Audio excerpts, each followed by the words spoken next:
Глава 1281. Миграция диких зверей. Часть 2. После краткого оцепенения процесс раздачи оружия ускорился от громких приказов мужчины средних лет, одетого в серебряные доспехи. Кто-то, наконец, также начал организовывать Хань Ли и всех новых усовершенствователей тела в группы. Из-за того, что битва была неизбежной, все усовершенствователи тела, которые обычно были довольно неуклюжими и не желали сотрудничать, отложили свое эго ради общего блага. Таким образом, потребовалось совсем немного времени, чтобы примерно 200 усовершенствователей тела были разделены на дюжину или около того групп. В Небесном Восточном Альянсе также насчитывалось более 200 человек, поэтому они, естественно, создали свое собственное подразделение.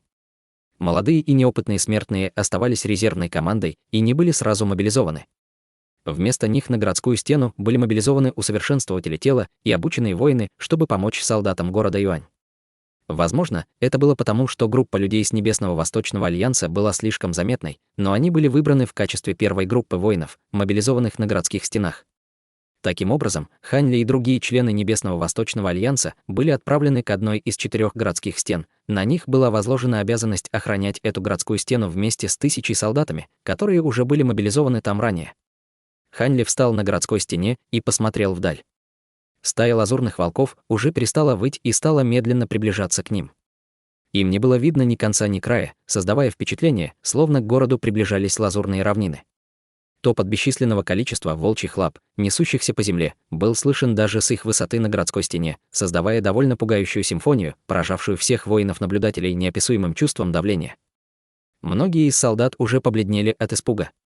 Однако никто не чувствовал необходимости произносить мотивационную речь для поднятия боевого духа.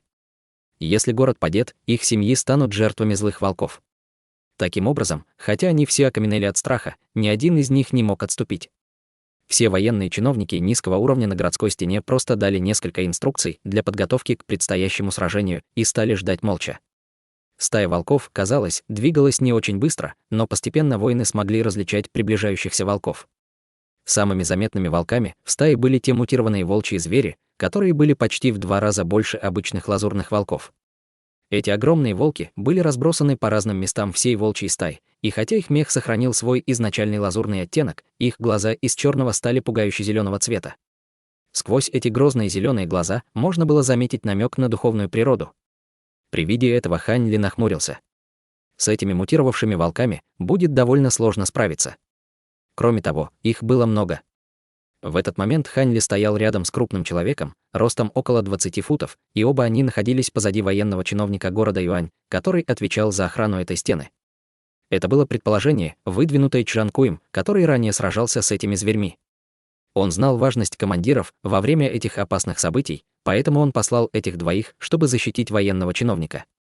В конце концов, если бы этот чиновник погиб, ситуация на всей этой городской стене погрузилась бы в хаос. Крупный человек, стоявший рядом с Хань Ли, также был усовершенствователем тела из Небесного Восточного Альянса по имени Дуся. Он использовал довольно странное искусство культивации, увеличившее его тело до огромных размеров, что также дало ему огромную силу и мощь. Чем больше он становился, тем удивительнее была бы его сила. По-видимому, он уже культивировал это искусство культивации до чрезвычайно высокого уровня. До прибытия Хань Ли он был самым могущественным воином среди Небесного Восточного Альянса. Когда Хань Ли получил роль заместителя командира отделения, он был одним из тех, кто бросил вызов его силе. Однако, после демонстрации силы, когда Хань Ли поднял массивную скалу весом в несколько тонн, а затем с легкостью подбросил ее в воздух, Дуся признал поражение и поклонился авторитету Хань Ли. В настоящее время Хань Ли держал в руке то, что выглядело обычным толстым лезвием. Между тем, у Дуся была изготовленная на заказ булава длиной около 20 футов, и каждого из стоявших на стене воинов была такая же. У чиновника было худощавое телосложение, и на вид ему было лет 30. На нем был костюм из металлической брони, и хотя его черты лица были довольно приземленными и невзрачными, у него была пара ярких и пронзительных глаз и пугающая аура. Несмотря на то, что он был всего лишь обычным офицером армии, он также был довольно мощным усовершенствователем тела. В этом не было ничего удивительного. В конце концов, большинство усовершенствователей тела среди смертных мира духов решили присоединиться к армиям своих городов. Среди них не было недостатка в грозных людях, культивировавших свои навыки усовершенствования тела до крайности, и даже высокоранговые культиваторы должны были с осторожностью относиться к ним. Пока Ханли оценивал поток лазурных волков, приближающихся к городу с равнодушным выражением на лице, позади него внезапно разразилась серия низких, но взрывных ударов.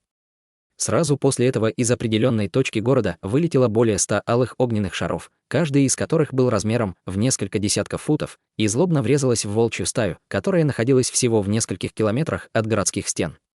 Оглушительные взрывы последовали один за другим, и сотни огненных шаров взорвались посреди волчьей стаи, создав сцену абсолютной бойни. Хотя это были только обычные языки пламени, сами волки были обычными животными, поэтому они были совершенно беззащитны перед этим обжигающим пламенем. Ханли слегка изменился в лице при виде этого, а затем развернулся и направил свой взгляд в определенном направлении позади него. Там, на пустыре, недалеко от городской стены, было установлено более 100 катапульт. Большая толпа воинов перемещала сферические алые объекты на катапульты, которые затем поджигали и по приказу запускали практически одновременно. Запущенные в воздух, эти объекты превращались в гигантские огненные шары, извивающие в воздухе перед приземлением посреди волчьей стаи на другой стороне городской стены. Бесчисленное количество лазурных волков было мгновенно превращено в обугленные туши. Всего после 2 волн таких атак было убито около 20 тысяч лазурных волков. Как только Ханли почувствовал легкое удивление от разрушительной силы этих катапульт, атаки внезапно прекратились, и после второй волны с катапульт перестали запускать огненные шары. Как только на лице Ханли появилось созерцательное выражение, волчья стая вдалеке завопила, словно они были взбешены предыдущими 2 волнами атак. Все мутированные волки встали впереди обычных волков, и вся стая начала ускоряться. Топот бесчисленного количества волчьих лап по земле превратился в громоподобный грохот, и стая волков за мгновение пролетела расстояние около 500 метров, начав ожесточенную атаку на городские стены. Один лазурный волк за другим подпрыгивал в воздухе, врезаясь своими острыми когтями в гладкую поверхность городской стены. Их когти смогли врезаться в стену примерно на дюйм, в результате волки могли скакать по стене, используя свои когти как самодельные лазалки. Следуя приказам военных чиновников на городских стенах, солдаты обрушили атаку стрел на волков, как проливной ливень, поражая и рубя бесчисленное количество лазурных волков. Смертные из мира духов были намного более могущественными, чем люди из мира смертных, и их разрушительная сила была, естественно, также огромна. Однако слишком много лазурных волков атаковало городские стены. Все они игнорировали своих павших товарищей, продолжая без устали атаковать стену. Вскоре некоторые волки добрались до вершины стен. Люди-воины с нетерпением ждали их прибытия, и как только один лазурный волк вскарабкался на верхнюю часть городской стены, его встретило 4 копья и алебарды, мгновенно пробив его жизненно важные органы до того, как он получил любой шанс нанести дальнейший ущерб. Стрелы падали, как дождь, а лязг бесчисленного количества оружия смешивался с боевыми криками человеческих воинов, а также воплями приближающихся волков. Тем временем Ханли воздержался от участия в битве. Он просто последовал за военным чиновником, которого ему было поручено защищать, поскольку последний шагал взад и вперед вдоль городской стены, грозным тоном отдавая приказы своим солдатам. В его глазах обычные лазурные волки казались довольно свирепыми, но на самом деле они не представляли существенной угрозы для города. По-настоящему тяжелая битва была еще впереди. На другой городской стене, на которую нападали багровые питоны, для Ханли было слишком далеко, чтобы четко рассмотреть происходящее, но звуки битвы, доносившиеся с этого направления, наводили на мысль, что багровые питоны также начать свой штурм. Битва началась в полдень и продолжалась до полудня, окутав весь город Аньюань аурой крови и страха. Свет в небе начинал тускнеть, и одно солнце исчезало за другим, постепенно заменяясь своими лунными коллегами. Однако нападение из волчьей стаи, казалось, не собиралось прекращаться, а вместо этого стало еще более жестоким и свирепым. Будучи зверьми, еще не достигнувшими интеллекта, они раскрывали свой полный потенциал в разгар кровожадной битвы.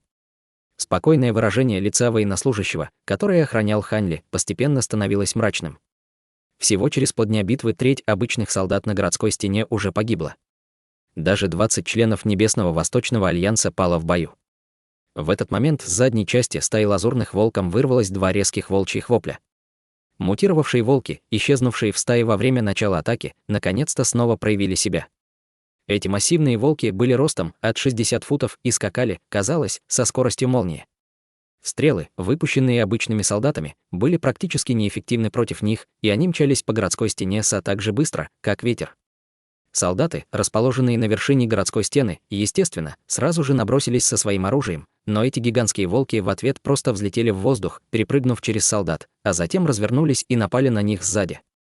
Как только эти мутировавшие волки вступили в бой, число жертв в человеческом лагере резко возросло. Несколько мутировавших волков также добрались до городской стены, на которой находился Ханли, и около десятка солдат были убиты в мгновение ока. Военный чиновник сразу же отдал приказ усовершенствователям тела Небесного Восточного Альянса сражаться с этими мутировавшими волками, в то время как обычные солдаты продолжали отгонять обычных лазурных волков. Конечно же, Чжан Куй и группа из дюжины его подчиненных усовершенствователей тела смогли быстро взять ситуацию под контроль. Тем не менее, внезапно раздался крик удивления от группы солдат поблизости, после чего два мутировавших волка прыгнули по участку городской стены, который был ближе всего к военному чиновнику. Как только они спустились на городскую стену, два массивных волка толкнули солдат на своем пути и набросились на военного чиновника. Они были достаточно умны, чтобы понять, что этот человек в доспехах был лидером людей и даже организовал диверсию, которая позволила им внезапно атаковать его. «А ну прочь!» Дуся громко взревел и с удивительной мощью бросил свою булаву на приближающихся волков. Эти мутировавшие волки обладали гораздо более мощными телами, чем обычные лазурные волки, но они никак не могли пережить прямую атаку от такого сокрушительного удара булавой.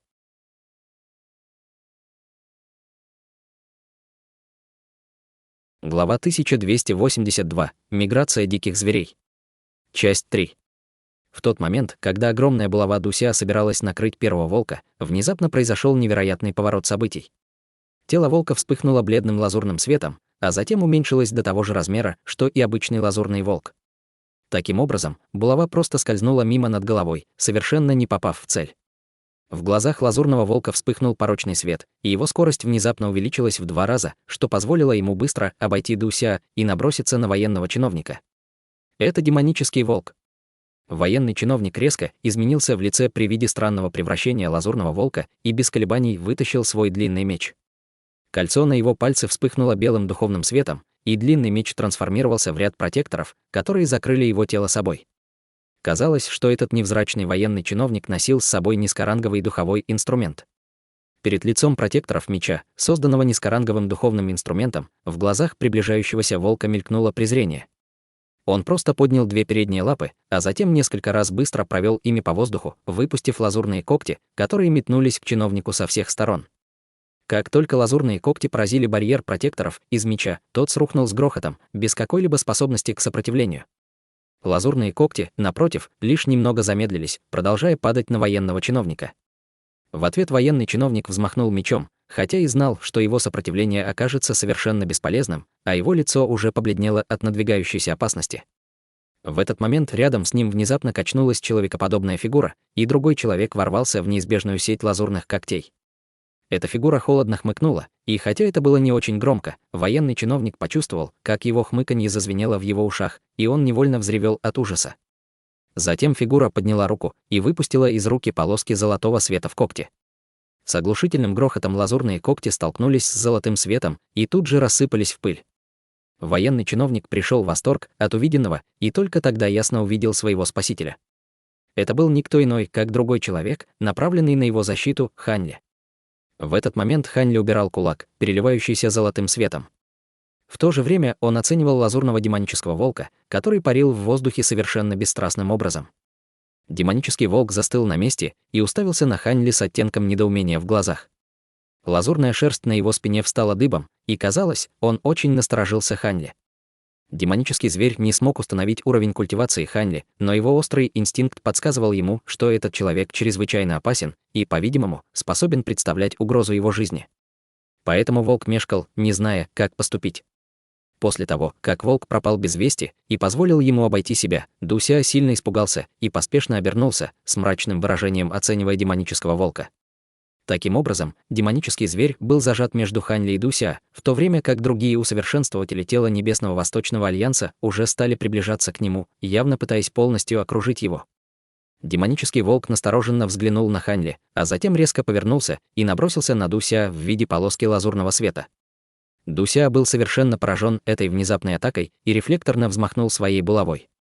Однако демонический волк не собирался вступать с ним в бой. Он просто перепрыгнул через его голову и, спрыгнув с городской стены, снова исчез в волчьей стае. Помимо убитого, все другие мутировавшие волки также скрылись с места происшествия.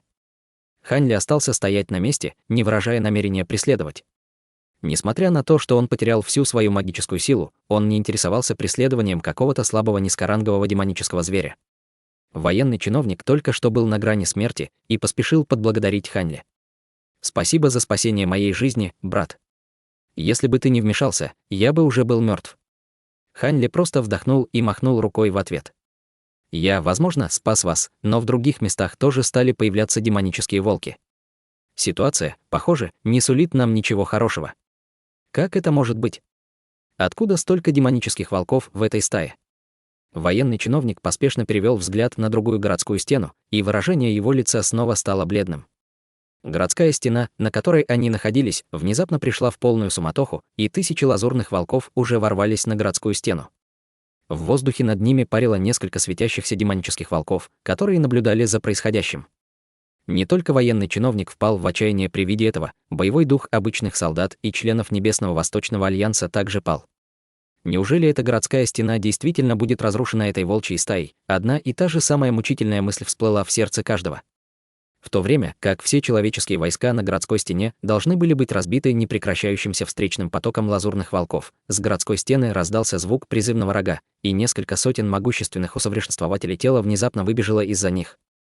Все они были в самых разнообразных доспехах и в руках держали разнообразное оружие, каждое из которых было низкоранговым духовным инструментом. Бросившись на городскую стену, они прорвали поток лазурных волков, словно тигры, напавшие на стадо овец. С каждым ударом их оружия, по крайней мере, один лазурный волк был разрублен на части, и все волки были не в силах сопротивляться. Даже несмотря на то, что с мутировавшими волками было гораздо сложнее иметь дело, для них был разработан особый план действий. На них нападало по несколько усовершенствователей тела и валило их, не давая возможности оказать большое сопротивление. При виде этого демонические волки, парившие в воздухе, пришли в ярость и уже собирались сделать что-то, как вдруг дюжина усовершенствователей тела взлетели в воздух по своей инициативе, чтобы вовлечь этих демонических волков в бой. В этот момент из волчьей стаи у подножия городской стены разразился еще один протяжный волчий вой. Все демонические волки немного помешкали, услышав этот вой, а затем сбежали вдаль, воздерживаясь от сражения с усовершенствователями тела. Все оставшиеся обычные лазурные волки, услышав этот вой, также начали отступать, сражаясь, чтобы спуститься по городским стенам так же быстро, как они пришли. Усовершенствователи тела продолжали их преследовать, но большинству волков все же удалось убежать. Таким образом, вся волчья стая начала отступать, и первый день битвы подошел к концу. Обе стороны понесли серьезные потери, но в целом человеческая армия победила. Стая лазурных волков понесла более 100 тысяч жертв, в то время как большая часть человеческих войск пережила нападение. Единственным недостатком было то, что в процессе они потратили большое количество стрел и защитных инструментов. Таким образом, было трудно с уверенностью сказать, кто одержал верх после этого вступительного обмена. В этот момент 7 лун уже всплыли над ночным небом. Коллективный свет 7 лун сиял сверху, освещая бесчисленное количество трупов волков, сложенные у подножия городской стены. Вдали стая волков выла на луны. Однако их вопли были полны горя и боля, а не свирепости и жажды крови. Массивная стая волков медленно отступила вдаль под холодным лунным светом и исчезла в ночи. Только тогда солдаты на городской стене вздохнули с облегчением. Все они рухнули на землю, даже не удосужившись перевязать раны, а некоторые уже уснули от чрезмерного истощения. Даже усовершенствователи тела чувствовали себя совершенно истощенными после такой длительной тяжелой битвы и также планировали отдохнуть. Не ложитесь здесь, это не место для сна. Сюда придут другие солдаты, чтобы сменить вас в ближайшее время. Мы выдержали первую атаку, поэтому мы должны быть в состоянии отдохнуть в течение нескольких дней до следующей волны атак. Как только следующая группа солдат прибудет нам на замену, мы все можем вернуться в наше жилище и отдохнуть. На данный момент все вы должны встать и продолжать стоять на страже. Мы должны быть готовы к тому, что волчья стая решит внезапно развернуться и начать еще одну атаку. Военный чиновник все еще не смел терять бдительность. Все солдаты и члены Небесного Восточного Альянса пришли в восторг от того, что скоро их освободят от обязанностей, и все они заставили себя сбросить с себя усталость и снова встать на пост. Ханьли почти ничего не делал в течение всей битвы, поэтому он, естественно, не очень устал. Он стоял над городской стеной, казалось, в глубокой задумчивости, глядя на отступающую стаю волков. Чжан Куй подошел к Ханьли с улыбкой, сказав: «Брат Хан, благодаря тебе мы смогли прогнать демонических волков. В противном случае сегодняшняя битва могла бы закончиться для нас очень плохо». Он держал свой золотой блестящий меч, и все его тело было запятнано кровью, явно убив многих лазурных волков во время битвы. «Я мало что сделал. Волчья стая все равно должна была отступить», — спокойно ответил Ханли. «Возможно, но если бы не твое вмешательство, мы бы понесли гораздо более тяжелые потери, прежде чем волчья стая отступила бы. Никто другой не смог бы так убедительно отбросить демонического волка самостоятельно, будь он на твоем месте. Даже с этим золотым мечом у меня был бы максимум 30% шанс победить демонического волка». Кривая улыбка появилась на лице Чжанкуя, вытаскивая замысловатые ножны, чтобы аккуратно вложить свой нож. Ханли бросил взгляд на этот духовой инструмент, пока Чжанкуй убирал его. Он уже знал, что эти так называемые духовные инструменты на самом деле были просто особыми сокровищами, созданными культиваторами для использования у совершенствователей тела. Эти духовные инструменты не требовали, чтобы пользователь обладал какой-либо собственной магической силой, и вместо этого черпали энергию из духовных камней. Эти духовные инструменты были довольно мощными, но их использование требовало расходования большого количества духовных камней. Как таковой, не у каждого усовершенствователя тела была возможность использовать такие инструменты.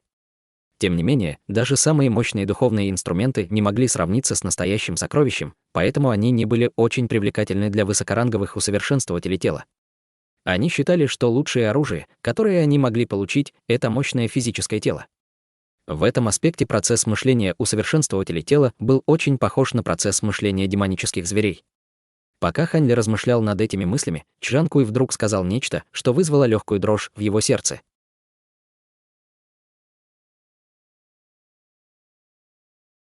Глава 1283. Миграция диких зверей. Часть 4. «Брат Хань, ты освоил только 3-й уровень искусства ваджры, верно?» — внезапно спросил Чжанкуй. «Почему ты спрашиваешь, брат Чжан?» Ханли ответил вопросом на вопрос. «Ну, просто я не думаю, что обычный усовершенствователь тела, овладевший 3-м уровнем искусства ваджры, может заставить отступить демонического волка. Похоже, ты действительно предназначен для великих дел, брат Хань». Чжанкуй бросил на Ханли многозначительный взгляд, а затем ушел. Ханли посмотрел на удаляющуюся фигуру мужчины со шрамом и с легкой улыбкой на лице погладил себя по подбородку. Чжанкуй явно что-то подразумевал своими словами. Вскоре после этого большую группу солдат города Юань возглавлял военный чиновник более низкого ранга. Члены Небесного Восточного Альянса были, наконец, освобождены от своих обязанностей. Тем не менее, они, естественно, не могли вернуться в гостиницу. Вместо этого они остались в каменных домиках рядом с площадью, где они собрались несколько дней назад. Почти все заснули, как только разошлись по домикам. Хантли совсем не устал, но решил сесть и помедитировать в своей комнате. Ночь прошла тихо и спокойно. На следующее утро вдали снова раздался глушительный звериный вой. Вскоре после этого на городских стенах начался 2-й день битвы. Эта битва казалась еще более ожесточенной, чем та, которая произошла днем ранее, бушевавшая с раннего утра до самой ночи. Группы резервных солдат вызывали из каменных домов одного за другим, а затем торопливо затащили на городские стены, чтобы обеспечить подкрепление. В течение одного дня 3 или 4 группы солдат были вызваны из района площади, где Ханли находился. Орды зверей отступали только с наступлением ночи. Когда Ханли под вечер вышел из своего каменного дома, его встретили солдаты, только что освободившиеся от своих обязанностей и возвращавшиеся на площадь. Оказалось, что 80% всех развернутых войск были убиты в бою, а небольшая оставшаяся часть была вся в крови.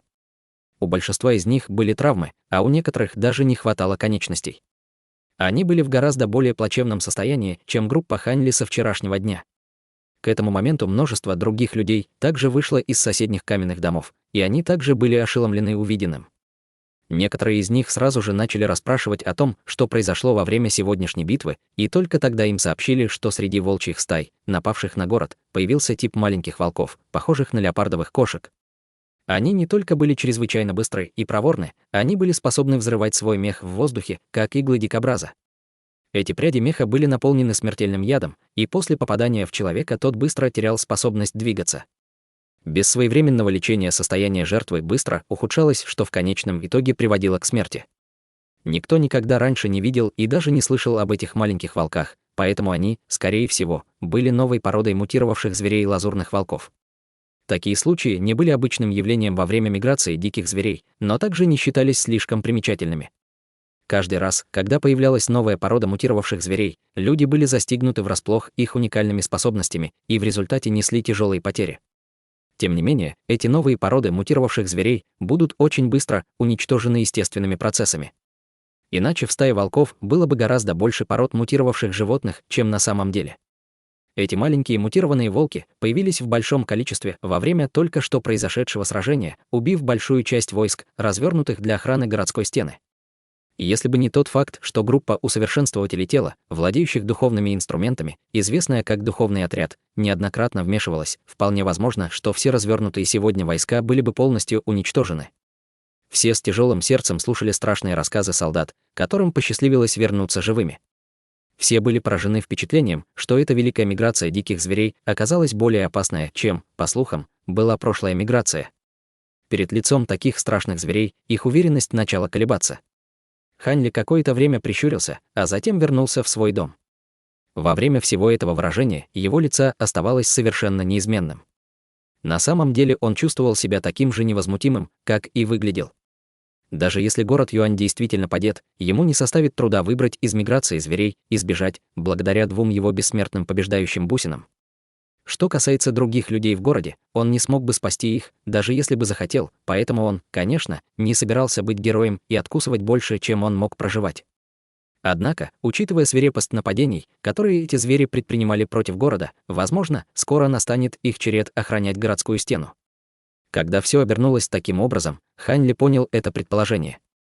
Утром третьего дня, когда солнце едва поднялось за горизонт, всех членов Небесного Восточного Альянса вызвали для сбора на площади. Когда Хань Ли спокойно появился на площади, он обнаружил, что во дворце уже присутствовало несколько сотен других здоровенных людей, помимо членов Небесного Восточного Альянса. Небольшая часть этих людей была воинами усовершенствования тела, и среди них не было недостатка в людях, обладавших духовными инструментами, такие как духовные кольца или духовные браслеты.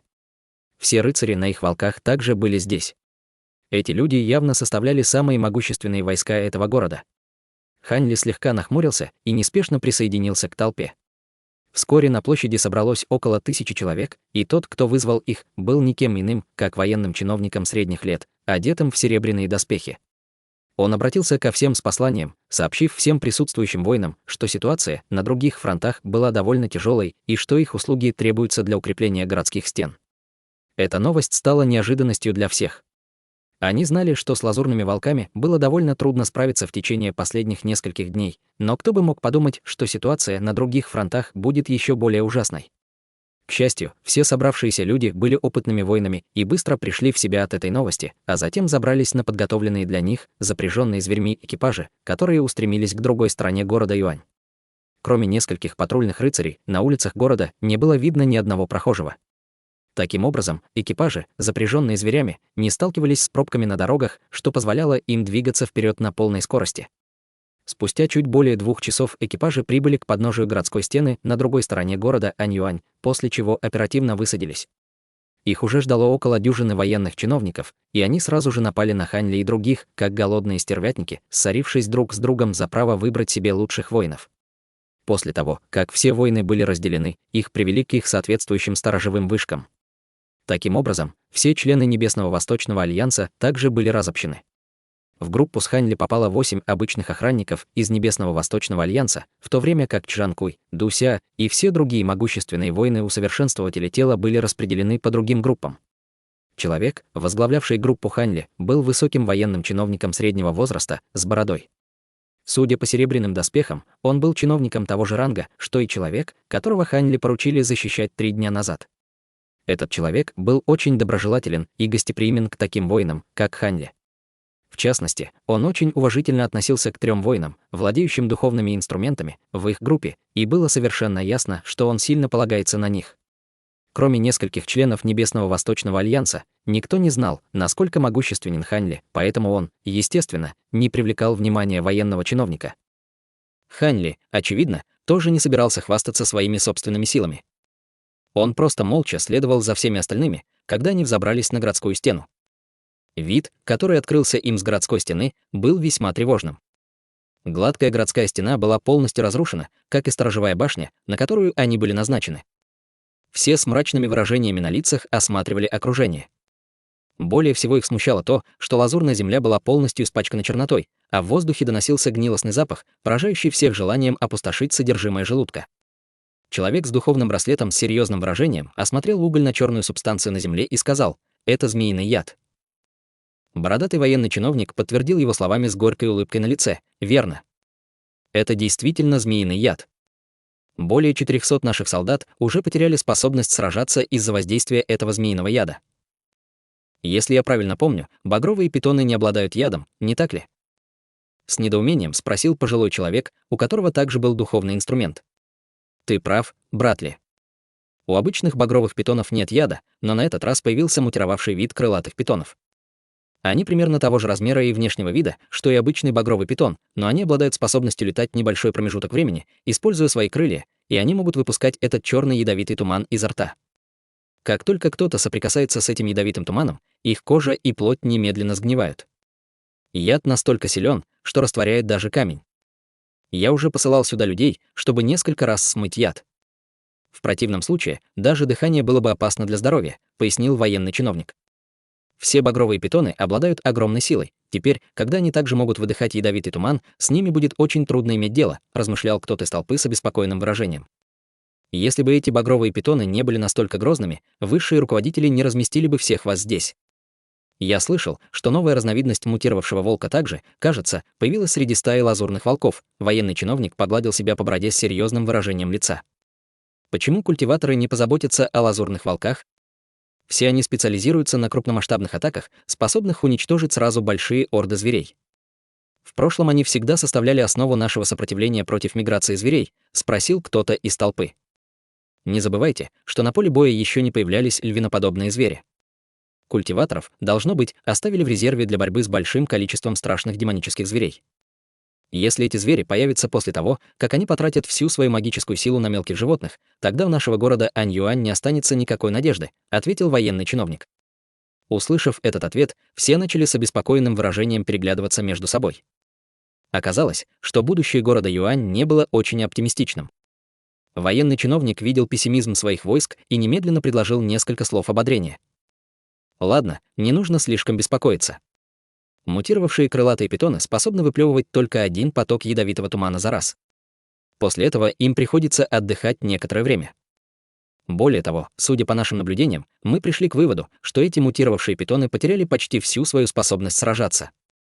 Инструкции, которые я получил от моих старших руководителей, заключались в том, чтобы попросить всех вас сосредоточить большую часть своей огневой мощи на этих мутировавших гигантских питонах.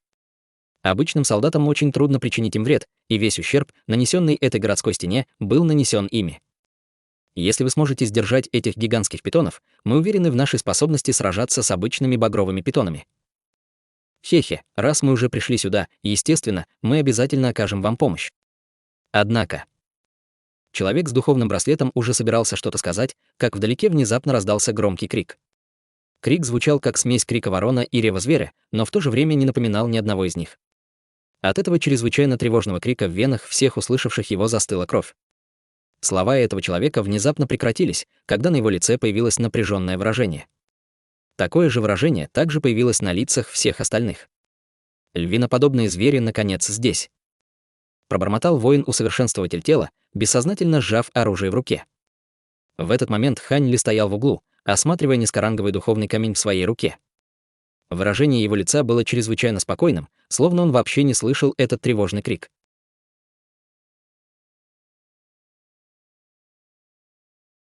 Глава 1284. Миграция диких зверей. Часть 5. Конечно же, через некоторое время вдалеке внезапно появилось несколько сотен черных пятен. Эти черные пятна стремительно летели к городу, и именно они испускали эти жуткие крики. Люди на городской стене немедленно среагировали, установив защитную формацию, готовясь атаковать приближающихся врагов. Почти в один и тот же момент из высокого здания в центре города вылетело более 100 световых полос разного цвета. Затем все эти световые полосы обрушились прямо на приближающиеся черные пятна вдалеке. Культиваторы в городе наконец-то вступили в бой. Большинство из этих культиваторов были на стадии заложения основ, но они довольно быстро летели на своих духовных сокровищах. Культиваторам удалось добраться до городской стены раньше, чем львиноподобным зверям. Группу возглавляло двое: лысый и мускулистый мужчина, стоявший на круглом диске, и мужчина в парчевой одежде из золотой нефритовой секты. Оба они достигли поздней стадии заложения основ, и у них был самый высокий уровень культивации среди всех присутствующих культиваторов. Черные пятна вдалеке были всего в нескольких километрах от городской стены, но внезапно остановились и начали нерешительно кружить в воздухе на низкой высоте. В этот момент люди на городской стене уже могли различить внешность этих черных пятен. Они обнаружили, что это были демонические звери с львиными головами и телами соколов. У каждого из них было по паре желто-белых крыльев, а их глаза блестели пурпурно-красным светом, в то время как их тела переливались всеми цветами радуги, демонстрируя очень красивое зрелище. Эти демонические звери были размером всего в несколько футов каждый и были довольно миниатюрны и грациозны в полете. Судя по их внешнему виду, они не выглядели такими уж угрожающими. Тем не менее, на лицах всех культиваторов в небе стали мрачные выражения, и, казалось, они относились довольно настороженно к этим демоническим животным. Вдалеке из этой стаи львиноподобных зверей послышалось несколько коротких, звонких криков. Сразу же после этого вдалеке выросло огромное облако пыли и мусора. Один за другим багровые питоны начал подниматься из-под земли, а затем подняли вверх головы и вытянули раздвоенные языки. Внезапно перед городской стеной появилось бурлящее и извивающееся море багрового цвета, которому не было видно ни конца, ни края. Все воины, стоящие на городской стене, глубоко вздохнули при виде этого зловещего зрелища. Казалось, что на этот раз они действительно выиграли джекпот. Не успели они прибыть в качестве подкрепления, как на них напали и львиноподобные звери, и багровые питоны. К счастью, здесь были культиваторы, которые могли разобраться с самыми хлопотными из них, ливноподобными зверьми. Иначе у них не было бы шансов против этой великой миграции зверей. Не успели воины, усовершенствователи тела, что были на городской стене, почувствовать облегчение от присутствия культиваторов, внезапно из-под земли вырвалось два демонических зверя, один большой, другой маленький, и полетело к ним. Меньший из двух демонов был размером всего около фута, и все его тело было окутано барьером мерцающего синего духовного света. Словно от его взмаха крыльев раздался нечеткий звук раскатов грома. У более крупного демонического зверя в глазах блестел порочный пурпурный свет, и он был в несколько раз больше обычного львиноподобного зверя, но его размер был единственной особенностью, которая отличала его от собратьев. Как только эти демонические звери показали себя, из багрового моря внизу также появилось три питона, один из которых был довольно маленьким, а двое других были гораздо крупнее. Самый большой из троих был более 100 футов в длину с массивными толстыми чешуйками по всему телу.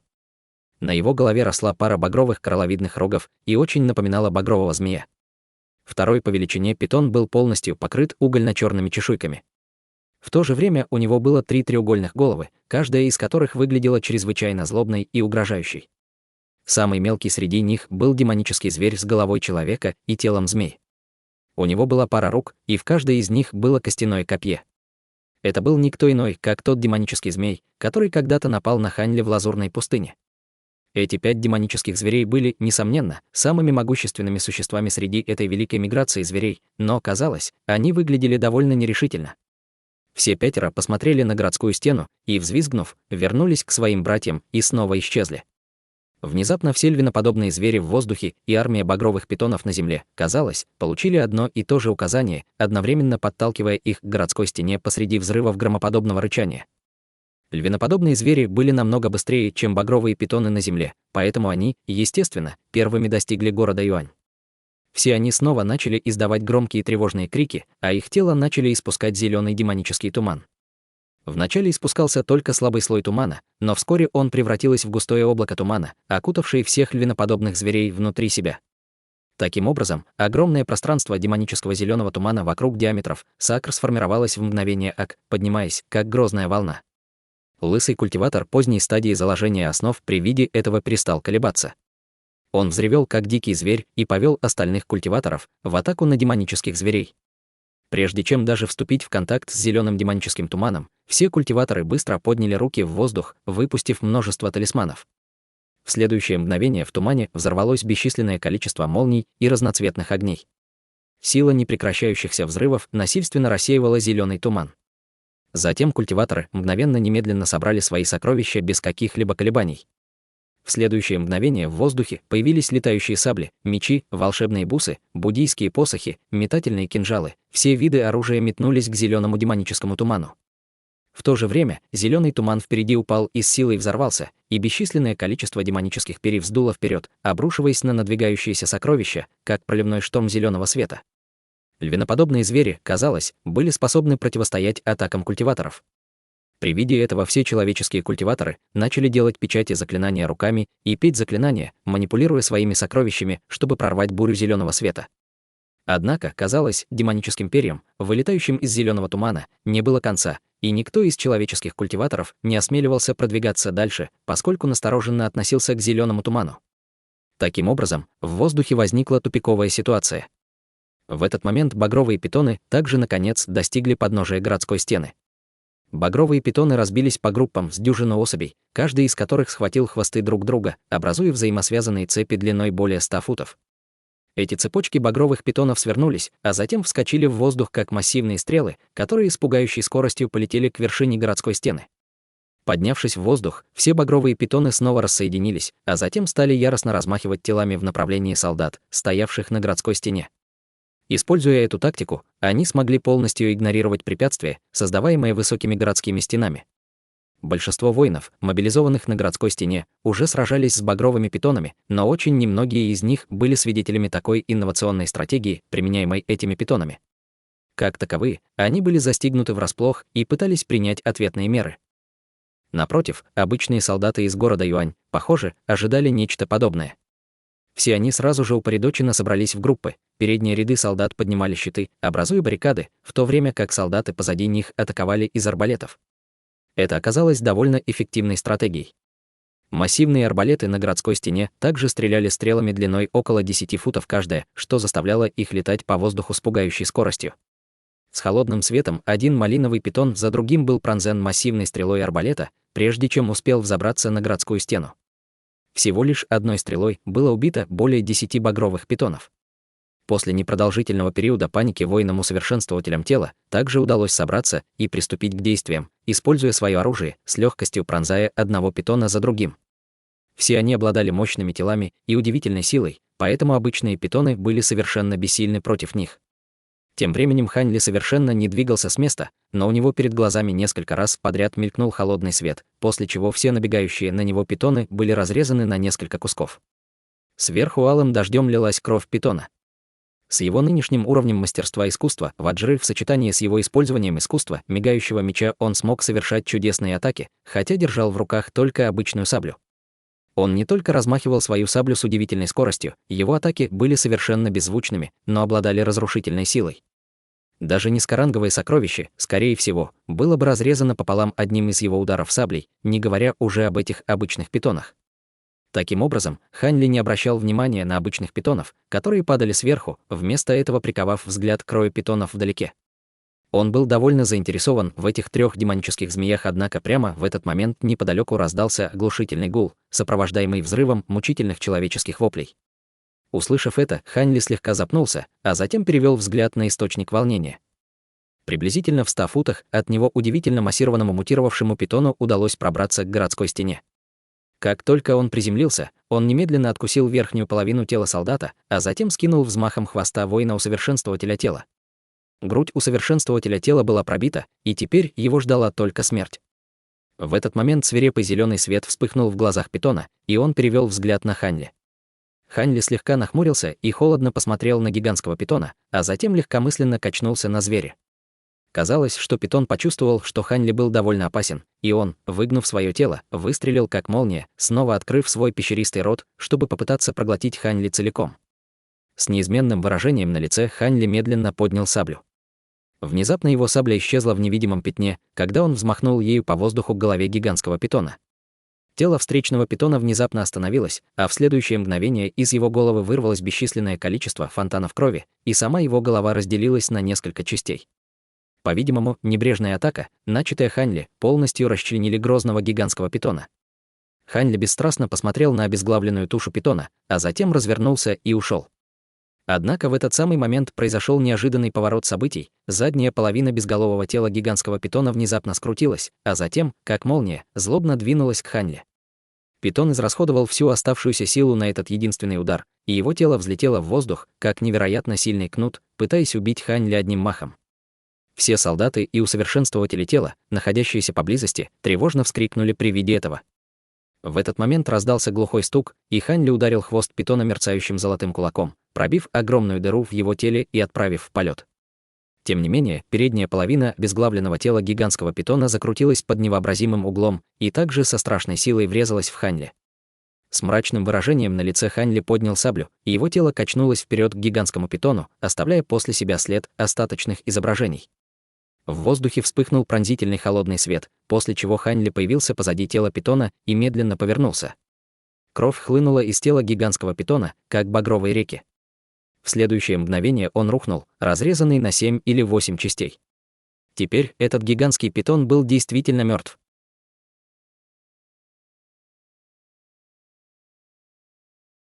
Глава 1285. Миграция диких зверей. Часть 6. С того момента, как гигантский питон набросился на Ханьли, и до того момента, как Ханьли его расчленил, прошел короткий промежуток времени длиной в несколько вздохов. Все солдаты и воины, которые готовились примчаться к нему на помощь, теперь были совершенно ошеломлены. В то же время они были в восторге от того, что на их стороне был такой мощный союзник. Не нужно быть гением, чтобы понять, что Ханьли, безусловно, не был обычным воином-усовершенствователем тела. С человеком на их стороне, кто обладал такими необычайными талантами, они чувствовали себя намного безопаснее. Таким образом, все они чувствовали себя достаточно оживленными, продолжая убивать вокруг себя обычных багровых питонов. Битва становилась все жестче, и стало появляться все больше и больше этих мутировавших гигантских питонов. Ханьли не знал о том, что происходит в другом месте, но на участке городской стены, где он находился, он уже убил 5 или 6 мутировавших гигантских питонов в одиночку. Ханьли усвоил урок после первого убитого им, мутировавшего гигантского, и теперь сразу расчленял их всех на дюжину кусочков. Таким образом, у них не было никаких шансов, что они смогут совершить скрытую атаку против него. Благодаря этому другие воины и усовершенствователи тела могли сосредоточиться исключительно на борьбе с обычными багровыми питонами, и их работа стала намного проще. К сожалению, на других участках городской стены не было грозного воина, такого как Ханьли. Посреди воплей птиц и сильных подземных толчков один мутировавший гигантский питон за другим карабкались на городскую стену, безрассудно разрушая большие массивы стены своими мощными хвостами. За исключением некоторых воинов-усовершенствователей тела, владевших тяжелым оружием, никто больше не мог выдержать ни одного удара от этих безумно могущественных животных, и битва стала для них чрезвычайно трудной. Однако легкость, с которой Ханьли убивал гигантских питонов, казалось, привлекла внимание роя питонов внизу. Внезапно в воздух взлетело несколько багровых фигур, и на городской стене одновременно появились 3 гигантских питона. Спустившись, все они с безудержной яростью набросились на Ханьли.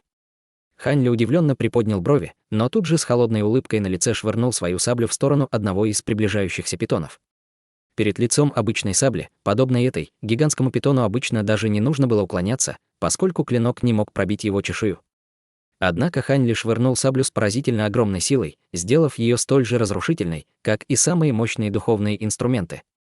Сабля вспыхнула в воздухе в виде полоски холодного света и, вонзившись в голову питона, вылетела из его хвоста, разрубив питона пополам. Затем тело Ханьли качнулось, и он внезапно вызвал 2 человекоподобные фигуры, словно использовал технику двойника, и обе они бросились к 2 другим гигантским питонам. В следующее мгновение послышался грохот от быстрых ударов. Человекоподобные фигуры в унисон вспыхивали золотым светом, полностью подавив массивные тела гигантских питонов. Затем 2 человекоподобные фигуры снова внезапно соединились в одну, и золотой свет также погас. 2 гигантских питона рухнули на землю без возможности двигаться. За эту долю секунды Ханьли раздробил каждую кость в теле этих питонов, превратив их в пыль, сделав их тем самым неспособными двигаться. При виде этого все ближайшие солдаты немедленно бросились наносить смертельные удары обездвиженным питонам.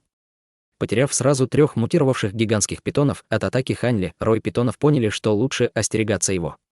Таким образом, гигантские питоны не стали появляться на его участке городской стены. Ханьли не только вздохнул с облегчением, но и с радостью был предоставлен самому себе. Таким образом, он медленно подошел к месту, где он ранее стоял, и взглянул на происходившее внизу сражение. К этому моменту тупик между культиваторами и львиноподобными зверьми был окончательно преодолен. Поток демонических перьев, вырывающихся из зеленого тумана, внезапно остановился, что указывало на то, что у них было ограниченное количество этих снарядов. Человеческие культиваторы пришли в восторг от этого. Однако, прежде чем они смогли атаковать своими сокровищами, пространство демонического тумана впереди внезапно начало бурно расти, сопровождаясь птичьим криком, а туман стал приобретать определенную форму. В мгновение ока он превратился в гигантского львиноподобного зверя, чье тело было покрыто зелеными перьями, а на львиной голове появилось свирепое выражение. Расправив крылья, он с огромной силой устремился к группе человеческих культиваторов. Все культиваторы встревожились при виде этого. Даже имея в своем составе 2 культиваторов поздней стадии заложения основ, они не осмеливались противостоять этому врагу, поскольку не знали, насколько он силен. Таким образом, они временно разошлись и вернули свои сокровища, чтобы лучше защитить себя. Однако затем произошел неожиданный поворот событий. Пролетев мимо группы культиваторов, гигантский львиноподобный зверь не стал атаковать кого-либо из них. Вместо этого он резко упал к городской стене внизу, как падающая звезда. «Чёрт возьми, нас провели! Скорее, остановите его!» При виде этого человек в парчевой одежде из золотой нефритовой секты пришел в ярость. Все остальные культиваторы также пришли в себя и активировали свои сокровища для преследования гигантского львиноподобного зверя. Тем не менее, гигантский зверь внизу полностью игнорировал атаку, направленную на него, и продолжал лететь к городской стене на полной скорости. Некоторое время спустя часть его тела была рассеяна духовными сокровищами, но другая часть была в 100 футах от городской стены. Порывы штормовых ветров от взмахов его гигантских крыльев угрожали сбросить обычных солдат прямо с городской стены. Хань Ли посмотрел на гигантского зверя наверху, и его спокойное выражение, наконец, сломалось. Казалось, что этот массивный львиноподобный зверь спускался прямо к той части городской стены, которую он защищал. Перед лицом такой разрушительной атаки даже культиватор среднего ранга не мог принять его в лоб, не говоря уже об обычных усовершенствователей тела. Несмотря на то, что он освоил 4-й уровень искусства ваджры, он не был полностью уверен, что сможет выйти невредимым перед лицом этой атаки. Таким образом, он сразу же взмахнул рукавом, выпустив угольно-черный шарик. Однако на его лице появилось нерешительное выражение. Бессмертные побеждающие бусины были его единственными защитными сокровищами для борьбы с могущественными врагами, и прямо сейчас было бы бесполезно использовать одну из них. Кроме того, по его оценкам, он определенно сможет выжить в этой атаке, овладев 4-м уровнем искусства ваджры, хотя и будет тяжело ранен. Обдумав эту идею тщательнее, на лице Хань Ли появилось мрачное выражение, и он снова убрал бусинку в рукав. В то же время он не собирался предпринимать уклончивых мер перед лицом колоссального зверя, спускающегося сверху. Вместо этого он глубоко вздохнул и сжал кулаки, следя за тем, чтобы все его тело приняло мерцающий золотой оттенок. Затем он громко вскрикнул и, слегка присев, нанес сокрушительный удар по городской стене под ногами. Несмотря на то, что это был чрезвычайно мощный удар, он был почти совершенно несущественным перед лицом огромного львиноподобного зверя. До того, как атака смогла раскрыть свою силу, Хань Ли уже был затоплен морем зеленого тумана. Массивный львиноподобный зверь тяжело врезался в городскую стену. Раздался оглушительный грохот, и хотя городские стены были укреплены с помощью специального метода строительства, они никак не могли противостоять атаке, сравнимой с атакой культиватора формирования ядра. Таким образом, структура городской стены была мгновенно разрушена. Однако обычным солдатам и усовершенствователям тела не пришлось об этом беспокоиться, поскольку все они уже были раздавлены в мясной фарш спускающимся гигантским львиноподобным зверем. Однако, несмотря на то, что гигантский львиноподобный зверь был разбит после падения в стену, волны удушающего зеленого тумана начали распространяться во всех направлениях.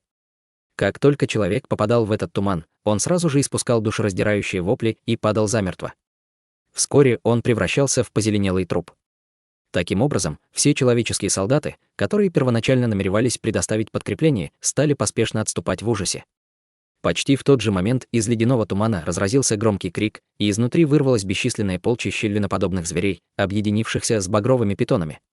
Казалось, что багровые питоны были невосприимчивы к воздействию зеленого тумана, и они ворвались в город через только что разрушенную часть городской стены. Армия багровых питонов затопила город Аньюзный, и среди них были сотни мутировавших гигантских питонов. Так был разрушен город Юань. Культиваторы в воздухе пришли в ужас при виде этого, но этот лысый культиватор поздней стадии заложения основ не хотел сдаваться. Он поднял свой топор высоко над головой и зарычал: «Закройте это отверстие! Мы все еще можем спасти этот город! Забудь об этом! Уже слишком поздно, брат Ван! Даже если городская стена еще не рухнула, город Юань в любом случае уже пал. Когда их защита будет разрушена, вопрос времени», внезапно вмешался культиватор поздней стадии заложения основ из золотой нефритовой секты и взглянул на город с равнодушным выражением на лице. «Что ты хочешь сказать? А это еще что такое?» Лысый человек сначала запнулся, услышав это, но, быстро заметив что-то, изменился в лице, отчего выражение его лица стало чрезвычайно напряженным. Вдали, за роем багровых питонов, появилось огромное пространство желтого тумана. Из тумана донесся громкий урчащий звук, напоминавший топот лошадиных копыт. Это песчаные насекомые. Они, должно быть, пришли из лазурной пустыни. На город Юань напали сразу 4 волны демонических зверей. У них действительно нет никакой надежды на спасение, воскликнул более опытный и знающий культиватор. Выражения лица всех культиваторов резко стали мрачными от услышанного. Даже большому городу было бы сложно бороться с таким разрушительным нападением, не говоря уже о таком маленьком городе, как город Аньюань. Невозможно спасти весь город, поэтому давайте вместо этого сосредоточимся на других целях. Мне нужно спасти кое-кого, поэтому я ухожу. Сказав это, человек в парчевой одежде внезапно пахнул всем кулаком, а затем позвал молодых культиваторов из золотой нефритовой секты, и все трое полетели к городу. Не думал, что 7-й город в нашем районе небесного происхождения будет так быстро захвачен этой миграцией диких зверей. Сюда определенно пришлют людей, чтобы спросить о том, что здесь произошло. Как только они приедут, просто скажите им правду. Мне тоже пора. Лысый мужчина отдал несколько последних приказов с кривой улыбкой и ушел. Тем не менее, он путешествовал вдали от города. Все остальные культиваторы переглянулись между собой, а затем разлетелись в разные стороны. Некоторые из них возвращались в город, чтобы спасти своих близких, в то время как другие улетали из города, как лысый мужчина. В этот момент желтый туман вдалеке также достиг города Юань, и изнутри появилась серия огромных песчаных клопов, каждый размером примерно 10 футов. У всех были по паре злобных малиновых глаз и множество зловещих черт лица.